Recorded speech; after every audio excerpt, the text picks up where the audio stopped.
Great Noida रबरपुरा से भाईपुर चौक तक सड़क चौड़ीकरण का काम शुरू, 10 मीटर चौड़ा होगा, 9.5 किलोमीटर लंबा रोड। ग्रेट नोएडा से रबरपुरा से भाईपुर ब्रह्म तक सड़क चौड़ीकरण का काम शुरू हो चुका है। सड़क के दोनों तरफ चौड़ीकरण के लिए खुदाई का कार्य जारी है। झाझर रबरपुरा भाईपुरम तक 9.5 किलोमीटर मार्ग 10 मीटर चौड़ा होना है। समाज के ताने राधिका के साथ रिश्ते का कत्ल, दीपक तुम पिता के नाम पर धिक्कार हो। टेनिस प्लेयर राधिका यादव के पिता ने अपनी लाडली को इसलिए मार दिया क्योंकि गांव वाले उन्हें ताने देते थे। या चंद लोगों के ताने राधिका के पिता दीपक यादव पर इतने भारी पड़ गए कि उन्होंने बेटी के सपनों को और रिश्ते को तार तार कर दिया।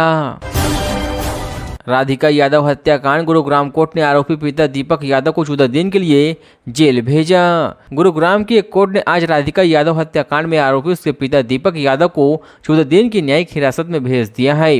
25 वर्षीय राधिका की गुरुवार को गुरुग्राम के सेक्टर 57 सुशांत लोक स्थित घर में उसके पिता ने गोली मारकर हत्या कर दी। दिल्ली से पटना के बीच चलेगी बुलेट ट्रेन, 350 किलोमीटर की स्पीड से हावड़ा तक जाएगी, क्या होगा रूट। दिल्ली से पटना होते हुए हावड़ा तक के लिए बुलेट ट्रेन चलाने की परियोजना है।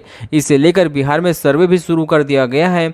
सर्वे रिपोर्ट रेलवे मंत्रालय को सौंप दी गई है। आइए जानते हैं इस बुलेट ट्रेन का स्टॉपेज किन किन शहरों में होगा। राधिका यादव की नहीं थी कोई एकेडमी, फिर किस बात से नाराज थे पिता, पुलिस ने बताई असली वजह। राधिका हत्याकांड मामले में बड़ा खुलासा हुआ है।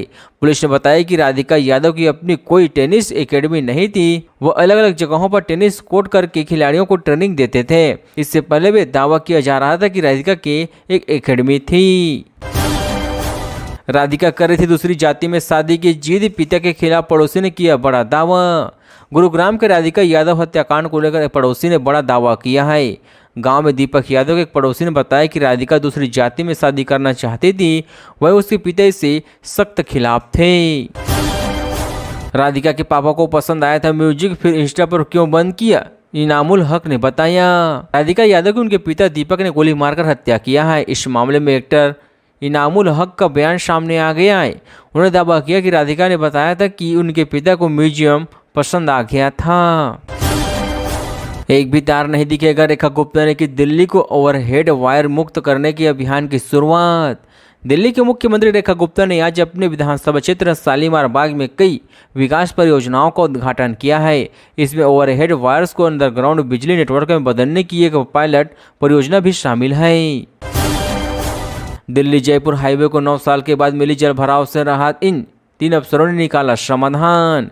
दिल्ली जयपुर हाईवे को गुरुग्राम में 9 साल के बाद जलभराव से निजात मिल चुकी है। इस समस्या के समाधान के पीछे 3 अफसरों का अहम योगदान रहा। बुधवार रात को 133 mm बारिश के बाद अगले दिन गांव नरसिंहपुर में सर्विस रोड पर बिल्कुल पानी नहीं था। दिल्ली में बड़ा हादसा, भरभरा कर ढह गई 4 मंजिला इमारत, मलबे में दबे 12 लोग। दिल्ली में एक बड़ा हादसा हुआ है।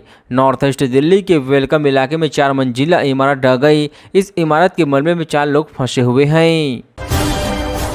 जेवर एयरपोर्ट के 20 किलोमीटर दायरे में घर बनाने और पेड़ लगाने के लिए भी लेनी होगी एनओसी की परमिशन। जेवर एयरपोर्ट के 20 किलोमीटर के दायरे में किसी भी प्रकार का निर्माण करने या पेड़ लगाने से पहले अब अनापत्ति प्रमाण पत्र लेना होगा। विमान की सुरक्षित लैंडिंग और टेक ऑफ के दृष्टिगत हवाई परिस्थिति तंत्र को सुरक्षित बनाने के लिए यह निर्णय लिया गया है। अमित शाह ने संभाला यमुना की सफाई का मोर्चा, दिल्ली सरकार को दिए 5 अहम निर्देश। केंद्रीय गृह मंत्री अमित शाह ने शुक्रवार को दिल्ली में यमुना पुनर्जीवन को लेकर हाई लेवल समीक्षा बैठक की अध्यक्षता किया। इसमें शाह ने कहा कि दिल्ली सरकार औद्योगिक इकाइयों को बढ़ा रहे प्रदूषण को रोकने के लिए निगरानी बढ़ाने के जैसे सुझाव दिए गए हैं।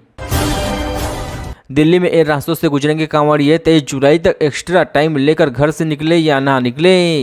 राजधानी दिल्ली में कांवड़ियों की आवाजाही को ध्यान में रखते हुए दिल्ली ट्रैफिक पुलिस ने 11 से 23 जुलाई तक व्यापक बंदोबस्त किए हैं। साथ ही लोगों से अपील की गई कि वह एक्स्ट्रा टाइम लेकर निकले या वैकल्पिक रास्तों का इस्तेमाल करें।